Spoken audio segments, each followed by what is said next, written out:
expect po na lahat po tayo ay handa. Handaan niyo mga Biblia at bubuksan niyo po, pakibukas po sa ikawalong kabanata ng Aklat ni Esther. And kung wala po kayong Biblia, pakitaas po ng iyong kamay para mabigyan po kayo. Importante na may mga Biblia po tayo na hawak. Yes, para nakakasunod po tayo sa pag-aaral natin sa salita ng Diyos. Amen? So, bago po tayo mag-start sa pag-dive in sa salita ng Diyos, pray muna po tayo. Inibitahan ko bawat isa na yumuko at manalangin tayo. Ama, salamat sa magandang panahon na ibinigay mo. Salamat sa kalakasan at sa buhay na ito na maaari naming gamitin para luwalhatiin ka. Sa umagang ito ay nagpapasalamat kami na kami po ay nagsama-sama at nagkaisa sa pagsamba sa iyo at naririto para makarinig ng iyong salita, magpapalakasan ng loob sa bawat isa at even after sa service pwede namin tumingin sa mga kapatid namin kung sino nangangailangan ng prayer at encouragement. So Lord, hindi kami pumunta dito para lang dahil ito ay obligasyon o sa ritual na pamamaraan. Pumunta kami dito dahil para sa iyo, dahil sa relasyon namin para sa iyo, Panginoon. At nais namin, Panginoon, na gamitin mo rin kami sa bawat isa. Panalangin ko na patuloy mong hikayatin, encourage ang bawat isa na maging masigasig sa mga gawain. Pahalagahan po ang mga bagay na mahalaga sa iyo. Dahil alam po namin na ito po ay pribilehyo at isang pagpapala na maging bahagi sa iyong mga gawain at maging excited palagi sa mga gawain na patungkol sa iyo. And so this morning, nais namin pakinggan ang iyong mga salita. Nang sa gayon ay malaman namin ang iyong kalooban. Dito lamang sa iyong Biblia na ikaw po ang may akda, malalaman namin ang iyong kalooban. Hindi namin ito malalaman sa ibang aklat, sa ibang tao, kundi dito lamang sa iyong mga salita ang tungkol sa iyong kalooban sa aming buhay. Huwag mo po hayaan na kami ay mga gambala dahil maraming distraction po para manakaw ang iyong salita sa aming puso. Huwag mo hayaan na magambala kami ng anumang mga bagay o mga alalahanin sa buhay. At tulungan mo kami na makapag-focus sa iyong presensya, sa iyong mga salita. Lord, linisin mo kami. Linisin mo ang aming puso habang nakikinig kami ng iyong salita. Mangusap ka sa amin sa pamamagitan ng iyong banal na Espiritu. Tulungan mo kami na maunawaan ang iyong mensahe ngayong umaga. At tulungan mo kami na i-apply ito sa aming buhay. Dahil sinabi po sa iyong salita na kung kami ay tagapakinig lamang at hindi namin sinasagawa ang iyong sinasabi sa amin, ay dinadaya po namin ang aming sarili. Hindi po kami pumunta dito para dayain ang aming sarili.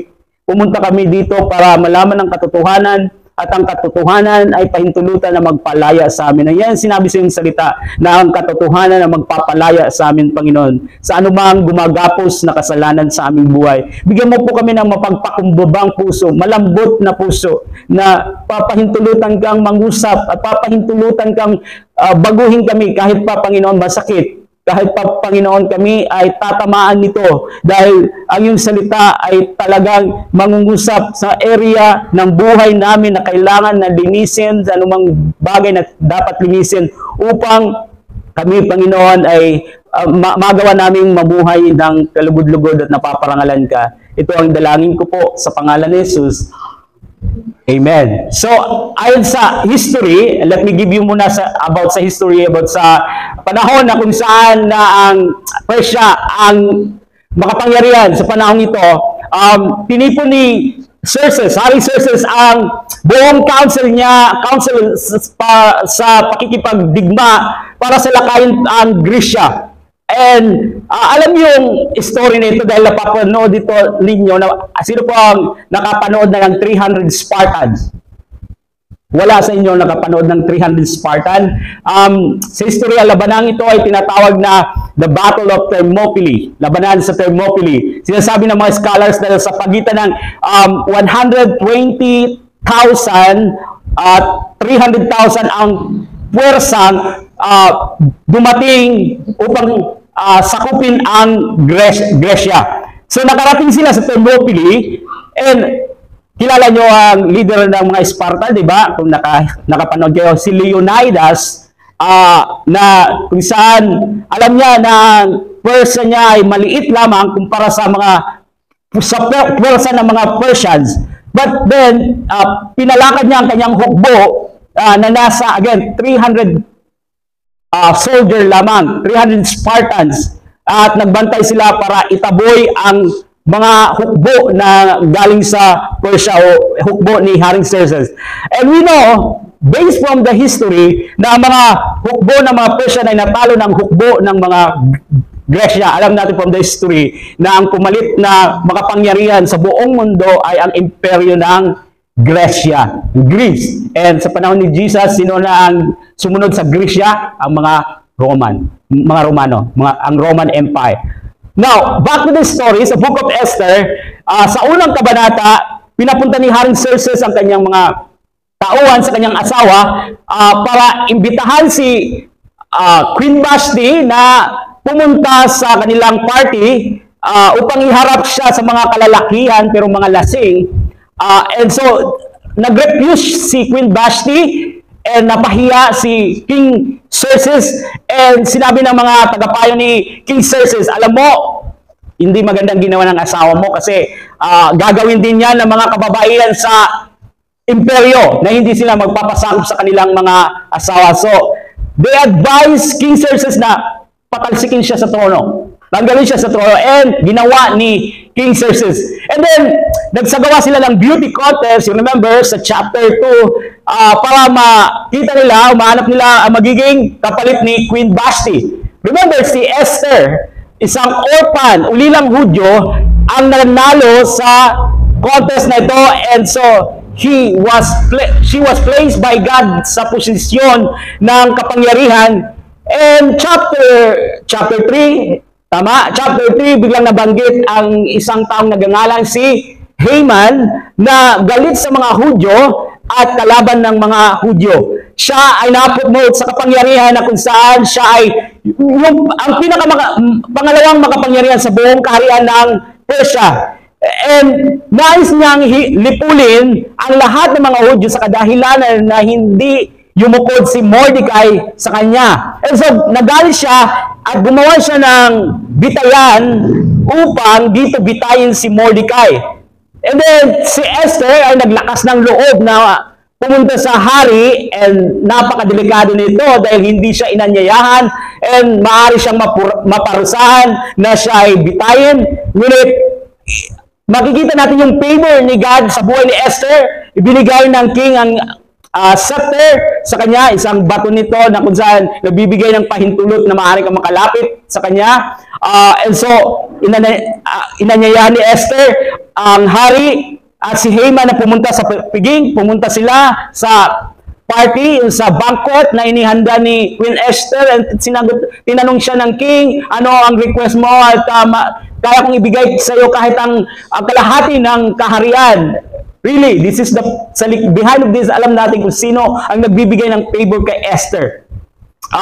Kundi ang Diyos. And sabi ni Esther, dumalo po kayo muli sa isa pang banquet, sa isa pang piging na ihahanda ko, at noon ko na sasabihin kung ano ang aking kahilingan. So, last Sunday, that was the second banquet na tiningnan natin sa ikapitong kabanata. And sa ikapitong kabanata, inihayag ni Esther ang plano, masamang plano ni Haman sa kanyang mga kababayan na kung saan gusto niyang patayin, lipulin sila. And so, ang bitayan na ginawa niya para kay Mordecai ay ginamit para siya ang bitayin. Now, let's start.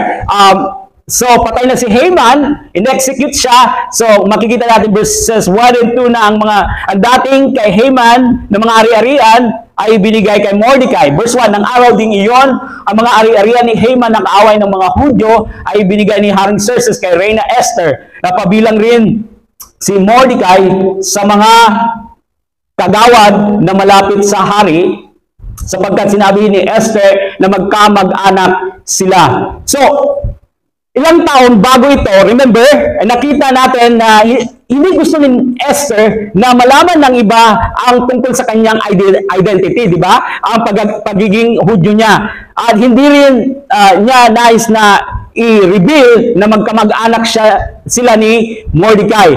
And so, think about this. Think about this. Kung nalaman ni Haman na magkamag-anak pala sila ni Mordecai, then mag-iiba ang lahat, ang kanyang plano. Mag-iiba sana ang kanyang gagawin. And I want you to know, nais ko itong maunawaan nyo na ang Ezra at Nehemiah ay ang kasunod na aklat ng Esther. Ang unang nangyari ay ang Book of Esther. Una, ang dalawang aklat na ito, I know sa Bible natin na una ang dalawang aklat na ito, ang Ezra, Nehemiah, bago ang Esther. Pero actually, wala po sa chronological order ang books sa Old Testament. And I want you to know na nangyari muna ang Esther, and then after that, ang book of Ezra and Nehemiah. Okay? So, why is that important? Bakit mahalaga na maunawaan natin? Dahil si Esther ang queen ng Persia, ang nag-set up para magkaroon ng protection ang kapwa niya, mga Hudyo. Kaya, di ba, may access si Nehemiah ay naglilingkod din sa king, and they have favor na kung saan may protection siya. Pero overall, in general, ang favor nito ay mula kay God. Pero again, nauna kung sa chronological order, nauna ang Esther. Okay? Now, balik tayo dito sa binasa natin sa verse 1. So, kailangan natin maunawaan na in the ancient culture, kapag ang isang taksil ay in-execute, binatay, ang kanyang ari-arian ay kukunin at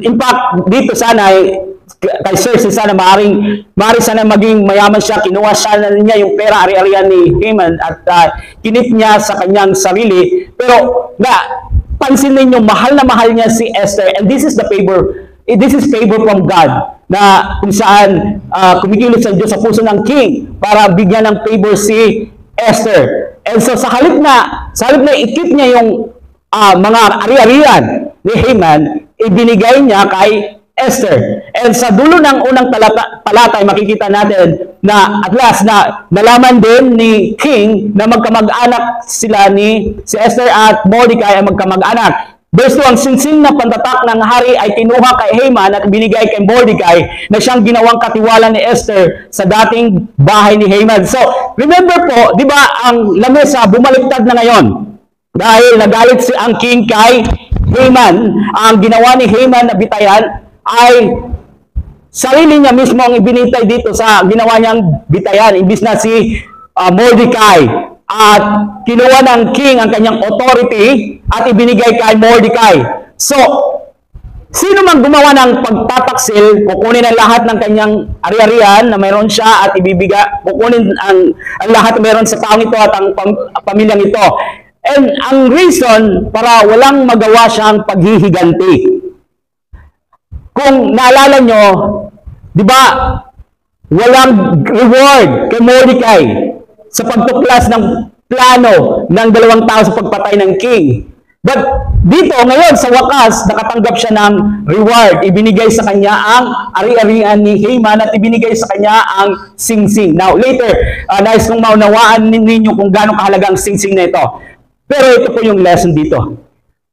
This reminds us na anuman ang ginagawa mo para sa Panginoon ay hindi ito mawawala ng gantimpala mula sa Kanya. Hindi ito nakakalimutan ng Diyos. Okay, that's the lesson na makikita. May mga panahon na like Mordecai, wala na siguro ang gantimpala, hindi na recognize ang ginawa ko, walang appreciation. But I want you to know na na-appreciate ng Diyos ang ginagawa mo para sa Kanya. One day, at His perfect time, gagantimpalaan ka niya. Now, ngayon, nais kong maunawan ninyo about sa singsing na ibinigay kay Mordecai dito, singsing na basta-basta. Ang ibinigay kay Mordecai, ang singsing na ito ay particular na singsing na pag-aari ng king. At kapag, alam niyo po sa panahon nila, kapag nagsulat ng dokumento sila, ang sino mang na may hawak ng ring ng king ay gagamitin ito pantatak sa dokumento para i-approve, para magkaroon ng authority. So meron silang sealing wax at kukunin yung singsing, ididiin dito sa sealing wax, parang sealing wax, and then itatatak sa dokumento at ito na ang magsiselyo. Parang yung pareha sa, di ba sa mga live birth, paggawa mo ng live birth, paggawa mo ng mga importanteng mga papeles, may mga stamp selyo. Mayroon approval and mayroong authority. Now, ang nakatanggap ng sulat, pag na-receive niya ito, na may tatak ng king, ng singsing ng king, may selyo, and he knows, or they know na ito ay mula sa king at may approval, may authority, may power ito, may tatak, may selyo. So ito ay talagang powerful na tool, itong singsing na binigay kay Mordecai. And may pinapaalala sa atin ito sa bagong tipan when it comes to word na selyo, tatak. Ephesians chapter 1 verse 13. Sa pamamagitan ni Kristo, kayo rin na nakarinig ng salita ng katotohanan, ng magandang balita na nagdudulot ng kaligtasan at sumampalataya sa Kanya ay pinagkalooban ng ipinangakong Espiritu Santo. Tingnan niyo po ito, bilang tatak ng pagkahirang sa inyo. Bilang tatak, selyo. Sa salitang Griego, ang ibig sabihin ng selyo, tatak, ay security o patunayan, upang patunayan. Sa madaling salita, church, be encouraged with this. I hope ma-appreciate ito. Ang hari ng mga hari, ang Panginoon ng Panginoon, ay naglagay ng kanyang tatak, selyo, sa iyong buhay. Parehong salita na sinabi sa Ephesians chapter 4 verse 30. At huwag ninyong saktan ang kalooban ng Espiritu Santo, sapagkat siya ang tatak ng Diyos sa inyo, ang katibayan na kayo'y tutubusin pagdating ng takdang araw. So sabi dito, tatak ng Diyos sa inyo. Anong tatak ng Diyos sa inyo? So selyado na tayo ng banal na Espiritu. Church, be encouraged na ikaw ay may selyo na, may tatak. Anong tatak? Tatak ng banal na Espiritu. Tinaktakan ka ng hari ng mga hari, Panginoon ng mga Panginoon. Yan ang selyo mo, ang banal na Espiritu. Okay? So, now we will see sa verses 3 hanggang 14, ang dating kautusan. Remember yung dating kautusan na lipulin ng lahat ng mga Hudyo.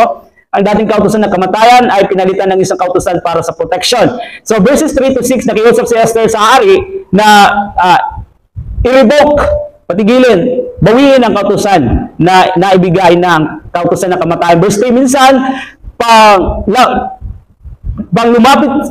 lumapit si Esther kay Haring Xerxes at lumuluhang dinulog dito ang utos tungkol sa paglipol sa mga Hudyo na binalak ni Haman na agagita.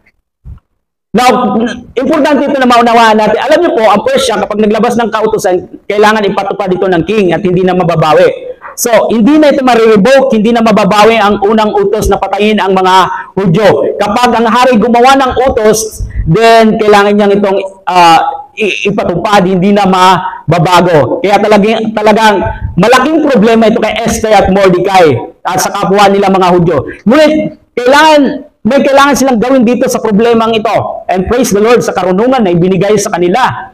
Sa favor ng Diyos, sa karunungan, sa panahon ng mga problema, ang Diyos ay nagbibigay ng karunungan. Paano natin mapapagtagumpayan ang mga malalaking problema sa ating buhay. Amen?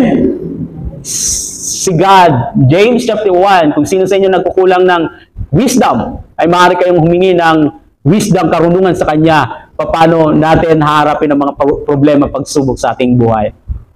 Ang Diyos ay source ng wisdom. So, ask, and it will be given. So, pansinin nyo na pinagkaloob kay Esther ang kayamanan ni Haman para sa ikabubuti ng mga Hudyo. Imagine this, kung kayo si Esther, siguro kung greedy, may ugaling sakimba, maaari nyong ikip para sa sarili nyo yung treasure, yung mga ari-arian, para lang sa sarili. Pero hindi niya ginawa, tama? Hindi niya ginawa. And so, she understand na ang pagiging komportable, ang pagkakaroon ng makamundong kayamanan ay hindi kailanman magbibigay ng tunay na satisfaction sa kanyang buhay. Lalo na sa isang babae na nakatikim ng kabutihan at kapangyarihan ng Diyos. Hindi na ang mga bagay sa sanlibutan magbibigay ng satisfaction. Amen? So pansinin ninyo na hindi siya umiling para sa kanyang sarili, kundi para sa kapakanan ng kanyang kababayan. Si Esther ay lumuhod sa harap ng trono ng hari at nagmakaawa para sa kaligtasan ng mga taong hinatulan. Siya yung namagitan sa mga tao papunta sa kapahamakan. And this is so good na halimbawa po, mga kapatid. Magandang halimbawa ng panalangin na mayroong good heart, mabuting puso. Mga kapatid, dapat ganito rin yung heart natin sa mga tao na papunta sa kapahamakan. Ito yung lesson dito. Nakikita nyo po? Ganito dapat yung heart natin sa mga taong papunta sa kapahamakan. Hindi mo masasabi sa buhay mo na ang buhay mo ay para sa Diyos kung wala kang concern sa ibang tao. Kung wala kang interest sa mga mahal ng Diyos, sa mga taong mahal ng Diyos. Kung wala kang concern sa iba. Dapat nasasaktan. And I was so hurt sa mga tao na lumalayo sa Panginoon. Tell you that.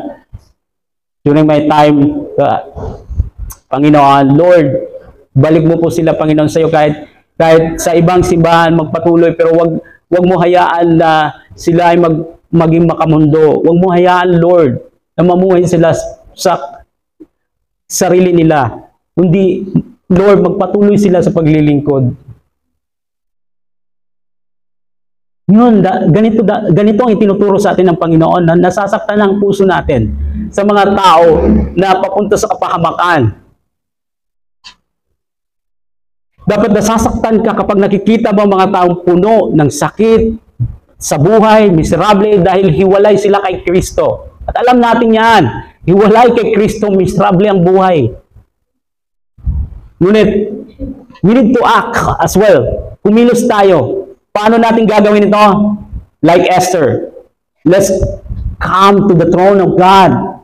Sa throne of grace, sabi sa Hebrew. Sa trono ng biyaya. And mag-intercede tayo sa kanila. Mamagitan, ipag-pray natin sila. And I'm hoping, sana mga kapatid, ganito yung heart natin. Ganito yung klase ng puso natin. But you cannot pray honestly ng totoo sa mga naliligaw ng landas papunta sa kapahamakan kung hindi ka handang gamitin ng Diyos. Naintindihan niyo po? You cannot pray honestly sa Panginoon para sa mga taong papunta sa kapahamakan kung hindi ka handang gamitin ng Diyos. Nananalangin ka, mga kapatid, you pray. Nananalangin ka, but at the same time, handa ka rin gamitin ng Diyos. Handa kang gamitin ng Diyos para sa ibang tao like Esther. Tama ba? Ito ba yung nakita natin dito? Nag-intercede siya pero she is ready. Naggamitin rin para sa ibang tao, para sa kanyang kababayan. Amen? Verses 4 to 6, itinuro ng hari ang kanyang setro kay Esther. Tumayo naman si Esther at kanyang sinabi, kung mamarapatin ninyo at makalulugod sa inyo, kamahalan, nais kong hilingin na inyong ipawalang bisa ang utos na pinakalat ni Haman na Agagita, anak ni Hamidata, laban sa mga Hudyo sa inyong kaharian. Hindi ko po makakayanang makita na nililipol at pinapatay ang aking mga kalahi. Observe po, pansinin niyo po, maganda ba yung intention ni Esther dito? Yes or no? Yes, di ba? Maganda yung intention niya. Pero hindi niya naunawaan ang batas ng kaharian ng Persia. Kasi sabi niya, pwede niyo po ba na bawiin ang ibinigay ninyo na utos? So, narito si Esther, namamagitan siya sa harap ng hari at sa lahat ng kanyang mga kababayan na nanganganib ang buhay, and handa niyang itaya ang kanyang buhay para matulungan at maligtas sila. And remember, ganito din ang sinabi ni Paul. Nais ko pong ipaalala sa inyong sinabi ni Paul sa Romans chapter 9 verses 2 and 3. Roma 9 verses versikulo 2 na to 3. Ito po yung sinabi ni Paul. Ang heart, napakagandang puso na mayroon si Paul. Matindi ang aking kalungkutan at di mapawi ang pagdaramdam ng aking puso dahil sa mga kalahi kong Hudyo. Mas mamatamisin ko pang ako'y sumpain at mapahiwalay kay Kristo kung ito'y isa sa ikabubuti nila. Kung ito'y, in other words, kung ito'y ikaliligtas nila para lang ma-save sila kahit mapunta ako sa impyerno. Okay lang, basta sila ay maligtas. Sabi ni Paul, mamatamisin ko pang ako'y sumpain at mapahiwalay kay Kristo. Wow! Napakaganda ng heart niya, di ba? Na-appreciate niyo po yung heart niya. Sabi niya, mas gugustuhin ko pang pumunta sa lugar ng walang hanggang pagdurusa kung ito'y magliligtas sa kapwa kong mga Hudyo. Alam niyo po, mga kapatid, kung ganito yung heart niyo sa mga taong papunta sa kapahamakan, I believe na maraming mga kaibigan at family na maliligtas. Kung ganito yung heart mo, gaya ng heart ni Paul, bahala na. Mapahamak ako, basta masave lamang sila. Hindi niya iniisip ang kanyang sarili, iniisip niya ang kapakanan ng kanyang mga kababayan. Iniisip niya ang kapakanan ng ibang tao na makakilala sila kay Kristo, na matanggap nila ang kaligtasan. Hindi siya yung taong, paala kayo, basta ako, sa langit na ako. Kayo, mga matitigas ang ulo ninyo, buti nga sa inyo, bahala kayo kung saan kayo mapunta. Hindi po ganyan ang Kristiyanong nakatikim ng biyaya ng Diyos. Hindi po ganyan ang Kristiyanong nakatikim ng habag ng Diyos. Hindi po ganyan ang Kristiyanong nakatikim ng nakaranas ng pag-ibig ng Diyos. Amen? Hindi po. So verses 7 and 8, pinahintulutan ni Hamzer sa si Mordecai na magsulat ng isang bagong utos for protection sa mga Hudyo. Verses 7 and 8, sinabi ni Haring Xerxes kay Reyna Esther at kay Mordecai na Hudyo, ang ari-arian ni Haman ay binigay ko na kay Esther. Pinabitay ko na si Haman dahil sa masama niyang balak sa mga Hudyo. Sinabi rin ng hari sa kanila, gumawa ka ng isang utos para sa mga Hudyo at isulat ninyo rito ang gusto ninyong isulat sa pangalan ko. At tatakan mo ng aking singsing sapagkat walang sino mang makakapagpapawalang bisa sa utos ng hari, lalo na kung ito'y tinatakan ng singsing ng hari. So nakita niyo po kung gaano ka-powerful ang singsing ng king. Sinabi ng king kay Esther at Mordecai, okay, isulat ninyo anumang nais ninyo, isulat nyo kung ano ang sa tingin nyo ay tama, then selyuhan nyo, tatakan nyo ng singsing ko. And once again, yung singsing na ito ng king ay may kapangyarihan and authority. Amazing po ito, kahanga-hanga, napakasarap na favor na makatanggap nito, mabigyan ng ganitong uri ng kapangyarihan at authority mula sa king. Listen, you know what it reminds us, mga kapatid, about sa authority? About sa power and authority? Ang King of Kings ay nagbigay rin sa'yo ng kapangyarihan at authority. Amen? Ang King of Kings ay nagbigay rin sa'yo ng kapangyarihan at authority. Matthew chapter 28, verses 18 to 20. Matthew chapter 28, verses 18 to 20. Lumapit si Jesus at sinabi sa kanila, ibinigay na sa akin ang lahat ng kapangyarihan sa langit at sa lupa. Kaya't humayo kayo, gawin ninyong alagad ko ang mga taong sa lahat ng mga bansa. Bautismuhan ninyo sila sa pangalan ng Ama at ng Anak at ng Espiritu Santo. Turuan ninyo silang sumunod sa lahat ng iniutos ko sa inyo. Tandaan ninyo, ako'y laging kasama ninyo hanggang sa katapusan ng panahon. So, sino nagbigay sa atin ng authority? Si Jesus.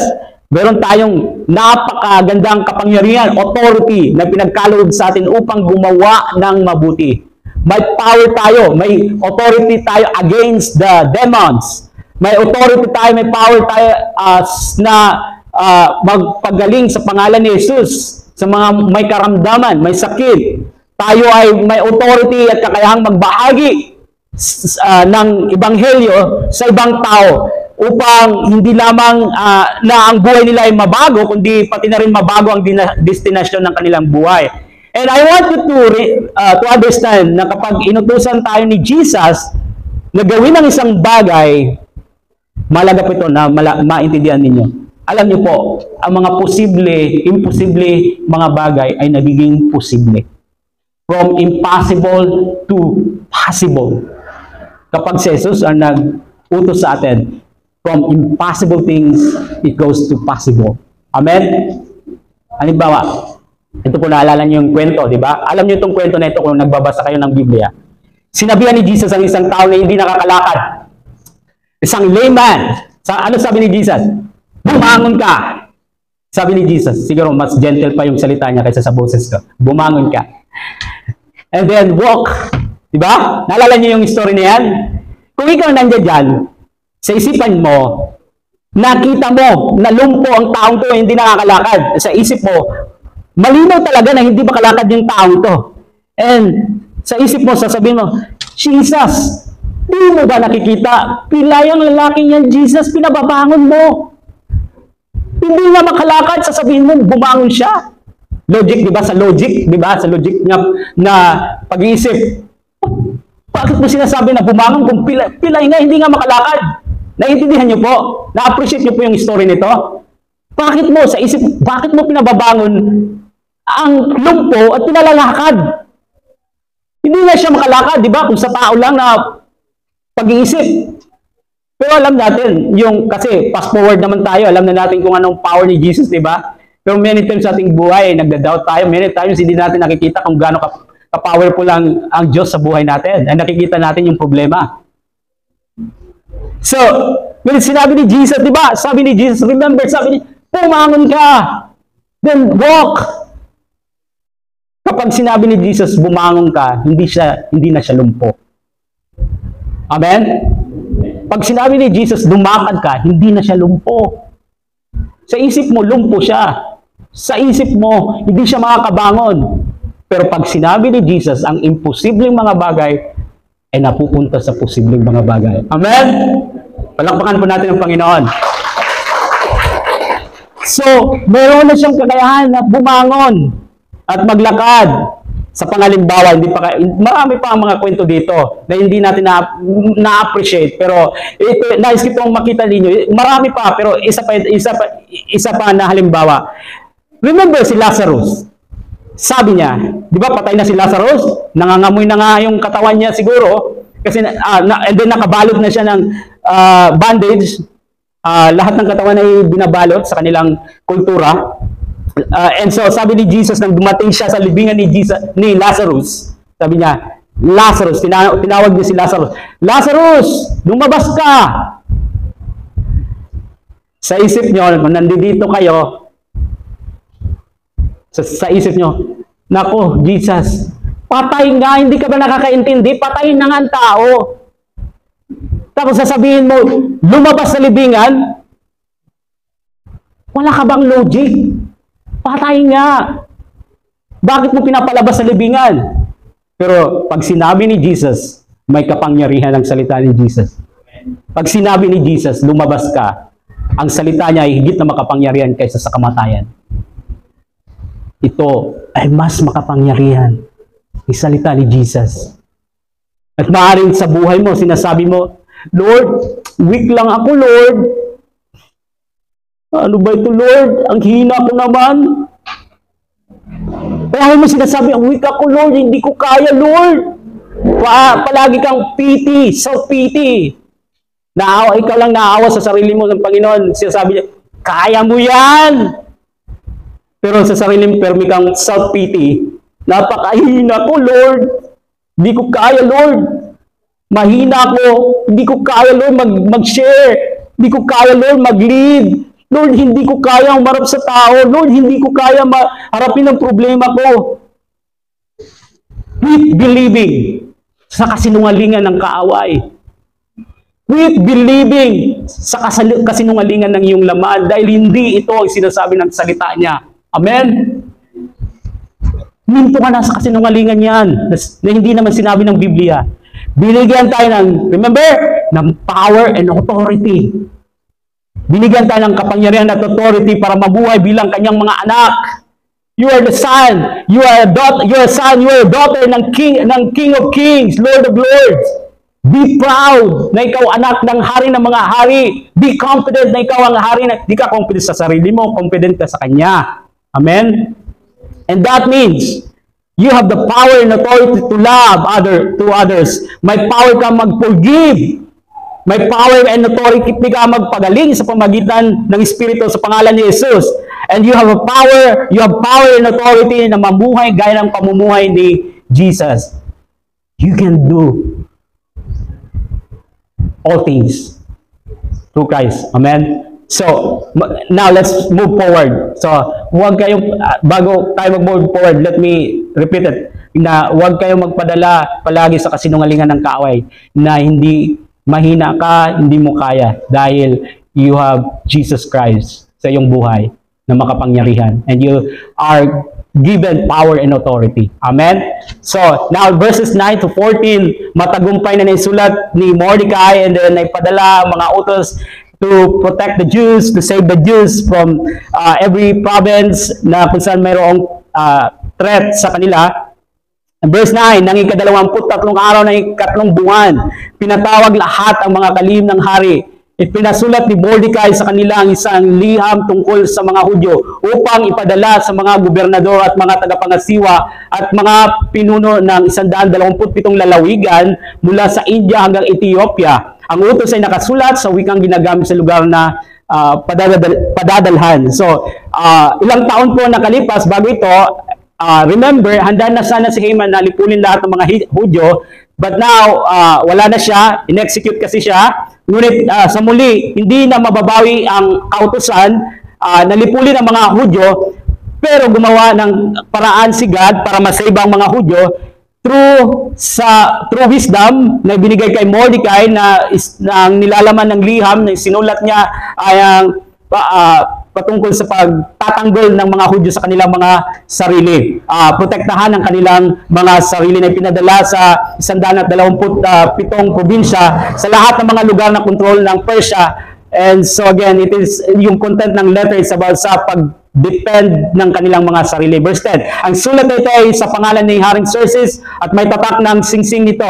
Pagkatapos, ipinadala sa mga tagahatid sulat sakay ng mabibilis nilang kabayo mula sa kwadra ng hari. So, ang liham sa pangalan ng king, tinatakan ng singsing, and pagkatapos pinamahagi, and tandaan po natin, palagi tayong pinoprotektahan ng Diyos. Amen? Palagi niyang pinoprotektahan ang kanyang mga tao. And even today, pinoprotektahan pa rin tayo ng Diyos ang kanyang mga tao. Amen? You remember si Saul, bago pa siya na-convert, na born again, sabi niya sa Book of Acts, nabasa natin na siya ang malaking banta sa Christianity. Pinipersecute niya ang lahat ng mga Kristiyano. Pinapakulong, pinabubugbog, tinutorture, and even pinapa-execute na patayin. And so, remember sa story sa Book of Acts na hinangting niya ang mga Kristiyano. And then, sa lugar ng Damascus ay nahulog siya mula sa kabayo. Remember yung sabi ni Jesus sa kanya, kay Saulo? Sabi niya, Saulo, Saulo, bakit mo ko inuusig? Teka, isipin po natin. Paano nasabi ni Jesus, bakit mo ko inuusig? Hinahunting ni Saul ay mga Kristiyano. Sa madaling salita, ang ibig sabihin, tandaan po natin, kapag may nagpe-persecute sa inyo, umuusig, ang totoong inuusig nila ay hindi ikaw, kundi ang Panginoong Jesucristo. Naintindihan niyo po? Ang Panginoon, kinakalaban ka nila, pinagsasalitan ka ng hindi maganda, for standing sa katotohanan sa salita ng Diyos, they fight sa iyo because sa boldness mo sa pangaral ng righteousness, salita ng Diyos, but the truth, mula po dito sa Biblia na hawak natin, sinabi po ng Panginoon na ang totoong kinakalaban nila ay hindi ikaw, kundi ang Panginoong Jesus. Amen? Totoo po ba? That's what the Word of God says. Verse 11 to 14. Sa pamagitan ng sulat na ito, ipinahintulot ni Haring Xerxes na magsama-sama ang mga Hudyo upang ipagtanggol ang kanilang sarili laban sa sinumang sasalakay sa kanila mula sa alinmang lalawigan. Pinahintulutan din silang patayin, lipulin at samsamin ng ari-arian ang hukbong sasalakay sa kanila, pati ang mga kababaihan at mga bata. Gagawin nila ito sa buong kaharian sa loob ng isang araw at 13 ng 12 buwan ng taon. Bawat lalawigan ay padadalhan ng sipin nito at ipahayag sa lahat ng tao para makapaghanda ang mga Hudyo sa araw na iyon laban sa kanilang mga kaaway. Kaya ang mga taga-hatid sulat ay nagmamadaling lumakad, sakay ng mabibilis na kabayo ng hari at sinunod agad ang utos ng hari. Ang utos ay ikinalat din sa lungsod ng Susa. So, the letter was sent. Ang kautusan ay pinadala sa lahat ng kaharian ng Persia. And nagsasabing sino mang umatake sa mga Hudyo, yung unang order, unang kautusan, maaaring atakihin ng lahat ng mga Hudyo, patayin sila, kunin ang kanilang mga ari-arian. Ngunit nagbigay ng pangalawang kautusan, nagpadala ng pangalawang order na kumukontra sa unang kautusan na nagpapahintulot sa mga Hudyo na ipagtanggol ang kanilang sarili. So, ang pangalawang kautusan ay protection laban sa una. And remember, what it reminds us. May kautusan din po na ipinadala sa atin. Alam niyo po yung kautusan? Sa Romans chapter 3, sapagkat ang kabayaran ng kasalanan ay kamatayan. At hindi na mababawi yan, hindi na mariribok, hindi mababawi ang kautusan. Ngunit may pangalawang ipinadala na siyang katuparan ng kautusan. At siya nagbigay ng protection sa atin at kaligtasan. Naalala niyo po? Ano yung pinadala? Sino ang pinadala para sa ating protection at kaligtasan? Si Jesus. Ito yung kagandahan ng gasto. Makasalanan po tayo, marumi po tayo, lumabag tayo sa kautusan ng Diyos sapagkat lahat ay nagkasala. Sabi sa Biblia, lahat ay nagkasala, walang exempted, at bumagsak sa kaluwalhatian ng Diyos. Pero sabi ni Jesus, sarap nito, sabi niya, sarap po yung sinabi sa atin ni Jesus. Ito yung sabi niya, alam mo, sa halip na hatulan ka ng kamatayan, ako ang sasalo ng hatol para sa iyo. Ako ang magbabayad. Ako ang sasalo ng kamatayan.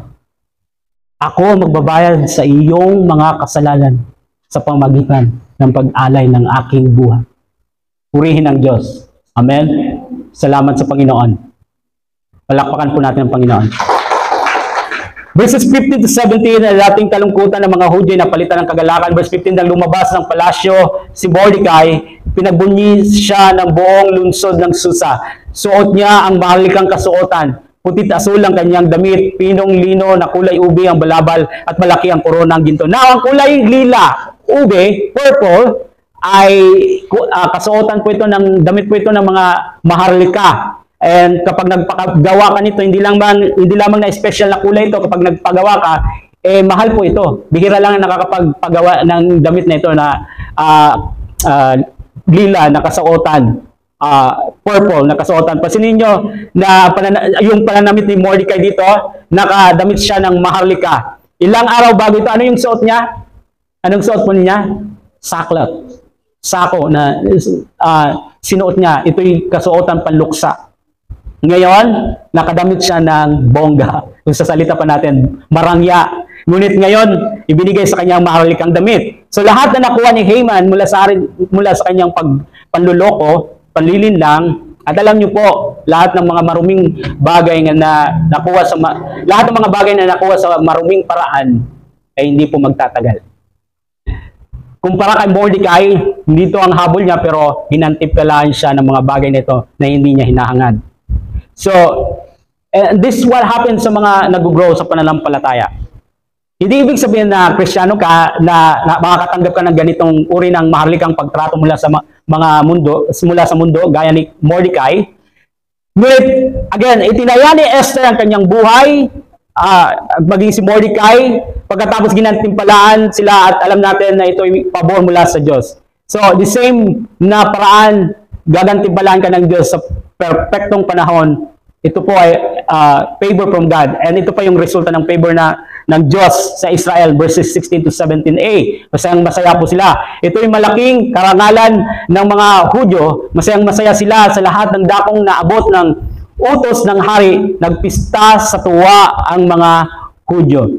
A few chapters before this, sila po ay takot na takot, nalulungkot, na sila ay mamamatay na sana. And now, napansin natin na masayang-masaya na sila. Okay? Ito yung time ng kaligayahan, kagalakan, dahil ang mga Hudyo ay, they believe sa word na ipinadala sa kanila. They believe na they can depend themselves laban sa mga tao na gustong umatake sa kanila.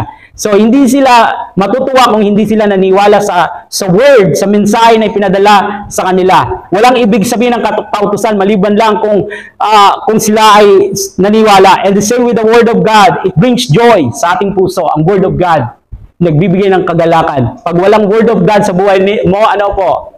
Napansin niyo po? Pag walang word of God, ano po yung mukha natin? Mukha ng matagumpay po ba? Alam niyo na po ano? Pag walang word of God, ang taong may word of God, ang word of God nagbibigay ng kagalakan sa puso, mukha mo ay matagumpay. Nakaka-bless. Amen? Hindi rin yung nag-share ka ng word of God pero malungkot ka. Ano yun? Kapag nag-share ka ng word of God, yung word of God nag-encourage sa'yo, may joy sa iyong puso. Parang salungat naman, nag-share ka ng word of God na encouragement, pero yung mukha mo, malungkot pa rin. Parang hindi naman yata tugma sa salita ng Diyos. Nakikita niyo po?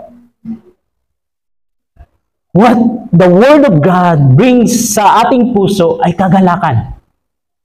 Kapag walang kagalakan, wala ka siguro ang word of God. Wala kang basa-basa ng Bible. And you don't believe unless na pinaniwalaan mo ang salita ng Diyos, mayroong kagalakan. Pero kung hindi ka naniniwala, kaya siguro pinost mo, malungkot ka pa rin, hindi ka naniniwala sa pinost mo na encouragement, the word of God, wala pa rin joy sa puso mo kasi hindi ka naniniwala. Yung na-bless, yung nakabasa, sila yung may kagalakan na encourage. Ikaw, wala. Naiintindihan niyo po yung sinasabi ko? Okay? Ang Biblia, ang salita ng Diyos, ang pinaka-greatest na book na naisulat sa buong kasaysayan. And for those sa atin na naniniwala po dito, it produces joy. Nagbubunga po ito ng joy at peace sa ating puso, sa ating isipan. Pero para sa mga nagbabasa lamang nito, nagbasa lang, tapos wala na. Para sa mga nag-recognize lamang nito, oh yes, mahalaga ang salita ng Diyos para sa mga nakarinig lamang nito, pero hindi naman pinaniniwalaan, pinanghawakan, then walang kagalakan at kaligtasan. Walang kagalakan at kaligtasan. Pero unless naniwala ka dito, sumampalataya ka, then there's joy, peace, and salvation. Amen? Verse 17. Tapusin na po natin. Ang kaluwalhatian ng Diyos ng Israel ay kinilala ng ilan mula sa maraming bansa at bumaling sa pananampalataya ng mga Hudyo. Nakita niyo po, ang buong kaharian. Sabi ito, at sa buong kaharian, maraming nagsabi sila Hudyo at sa takot sila ay patayin. Verse 17. Sa New King James Version, then many of the people of the land became Jews. Take note po yung word became Jews because fear of the Jews fell upon them. Siguro po iniisip ninyo ang evangelism ay New Testament na konsepto lamang. Na mag-evangelize ka, mag-share ka tungkol sa Word of God, tapos mabuborn again sila, magiging Kristiyano. Hindi po. Sa lumang tipan, ito na yung plano ng Diyos. Napansin niyo po dito sa binasa natin, dito sa Tagalog parang hindi masyado natin na nakikita at sa buong kaharian marami ang nagsilbing sila yung Hudyo sa takot na sila ay patayin. Pero sa English translation maliwanag, then many of the people of the land became Jews. So, ang pagbabahagi po o evangelism ay hindi lang New Testament na konsepto kundi plano na ni God at nangyari na ito mula sa lumang tipan. So, God wants to bless His people at gusto niyang lumakad sila na in obedience sa Kanya. And nakita ito ng mga tao na kapalibot sa kanila ng mga bansa, ang kapangyarihan ng Diyos na kumikilos sa kanilang buhay, ang kabutihan ng Diyos sa buhay nila. And pagkatapos po ay sinamba nila ang Diyos. Sila po ay nakakonvert, sumampalataya sa Diyos ng Israel. At gusto nila magkaroon ng kaugnayan sa Diyos ng Israel. Alam niyo po, ito po yung lesson. Alam niyo, nais ni God na sabihin natin sa ibang tao ang tungkol sa kabutihan niya. Do you agree? Hindi po kayo umaagree na nais ni God, sabihin natin sa ibang kabutihan niya? Whether you agree or not, yan po ang sinasabi ng salita ng Diyos. Yan po ang kalooban ng Diyos. And hopefully na tayo po mag-obey. Alam niyo po, ang trabaho ng kaaway ni Satanas, na mag-worry ka, mabalisa ka, magkaroon ka ng feeling na, ay parang hindi pa ako prepared. Feeling na parang hindi mo kaya magsalita. Katulad ni Moses, sabi niya kay God, di ba, nang inuutosan siya, God, hindi ko kaya. Hindi ko kaya, Lord. Hindi ko kaya. Alam mo, bibig ko, hindi ko kaya. Naalala nyo? Ang kwento. Feeling na hindi mo kaya magsalita. Ito yung trabaho ng kaaway. Sabi ng kaaway, huwag ka magsalita about sa goodness ni God, sa kabutihan ng Diyos, kung anong ginawa ni God sa buhay mo, dahil hindi naman sila maniniwala, hindi naman sila maliligtas. Huwag kang mag-share, baka pa magalit sa iyo eh. Yan palagi ang kaaway, yung trabaho niya sa atin, si Satanas. Gusto niyang tanggalin yung joy ng pagbabahagi tungkol sa kabutihan ng Diyos. Kagalakan po natin na ibahagi ang kabutihan ng Diyos. Amen? Ang kagalakan din po natin na yung pagsunod kay God. But God wants us to walk na may kagalakan and to tell others about sa kabutihan ng Diyos. Paano po tayo lalakad na may kagalakan kung may mga bagay na nangyayari na hindi maganda sa mundong ito, sa buhay natin? Paano tayo lalakad sa kagalakan? Ito po, nais kong ipalala sa inyo paano ka lalakad sa kabila ng mga problema, sa kabila ng mga pagsubok, sa kabila ng mga masasamang nangyayari sa mundong ito. Paano ka lalakad ng may kagalakan? Simple po, tandaan mo, ito yung tandaan mo. Alalahanin mo na pinatawad ng Diyos ang iyong mga kasalanan. Pinatawad niya ang lahat ng iyong mga kasalanan. At anuman ang mangyari, sabi niya, hindi kita iiwan, ni pababayaan. I will never forsake you, nor abandon you. Hindi po ba yan magbibigay sa atin ng kagalakan? Hindi po ba yan mag-encourage sa atin na lumakad sa kagalakan? At higit sa lahat, mayroon kang kasiguraduhan na anuman ang mangyari, may buhay na walang hanggan ka na. And this should bring joy sa iyong puso at magdulot na lumakad ka sa mamuhay na may kagalakan. Praise God, ha? Purihin ang Diyos sa kagalakan. Knowing na pinatawad niya ang ating kasalanan, knowing na may promise si God sa atin, natutuparin niya at hindi siya nagsisinungaling, knowing na may naroon na tayong kasiguraduhan, ang buhay na walang hanggan. Amen? So, praise God. Ngunit, kung hindi ka pa humingi sa Kanya ng forgiveness sa iyong mga kasalanan, hindi mo pa tinalikuran ng iyong mga kasalanan, hindi mo pa pinagsisihan ng iyong mga kasalanan, you can do that this morning. You can do that today. Ngayong umaga, mayroon pa pagkakataon sa iyo, kapatid. May pagkakataon palaging binibigay ang Diyos. Hindi ito yung huwag mo isipin na wala nang chance para sa iyo. Huwag mong hayaan na mapareho ka kay Haman. Di ba si Haman, binigyan na ng may mga babala sa kanya, pero hindi siya nakinig hanggang sa naging huli na ang lahat sa kanya dahil hindi siya nagsisi at hindi siya tumalikod sa kanyang mga kasalanan. Gaya ng mga Hudyo na ililigtas ni Esther dahil mahal niya ang kanyang mga kababayan, si Jesus gumawa rin ng paraan upang maligtas ka mula sa kamatayan dahil mahal ka niya. Roma chapter 5 verses 8 and 9. Ngunit pinatunayan ng Diyos ang kanyang pag-ibig sa atin nang mamatay si Kristo para sa atin noong tayo makasalanan pa. Yamang sa pamagitan ng kanyang dugo, tayo ngayon ay napawalang sala, lalong tiyak na maliligtas tayo sa puot ng Diyos. Hindi lamang na mahal ka ng Diyos, kundi nais rin niya na palayain ka mula sa kasalanan na kumakapit sa buhay mo. At nais niya na hindi ka mahatulan ng kamatayan doon sa lugar ng walang hanggang pagkahiwalay mula sa Kanya. Roma chapter 8 verses 1 and 2. Kaya nga, wala nang kahatulang parusa sa mga taong nakipag-isa na kay Kristo Jesus. Sa pamagitan ng kautusan ng Espiritong nagbibigay buhay dahil sa pakikisa natin kay Kristo Jesus, pinalaya na ako mula sa kautusan ng kasalanan at kamatayan. The only way upang lampas ka mula sa hatol ng kamatayan dahil sa iyong mga kasalanan tungo sa buhay na walang hanggan ay sa pamagitan ni Kristo Jesus na nag-aalok sa iyo ng kapatawaran at ng kaligtasan. You can ask God. You can ask God ng kaligtasan, and it is through Jesus Christ. Paano maliligtas? Verses 9 to 13. Romans chapter 10, verses 9 to 13.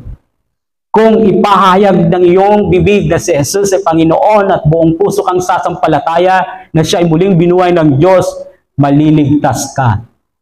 Paano maliligtas?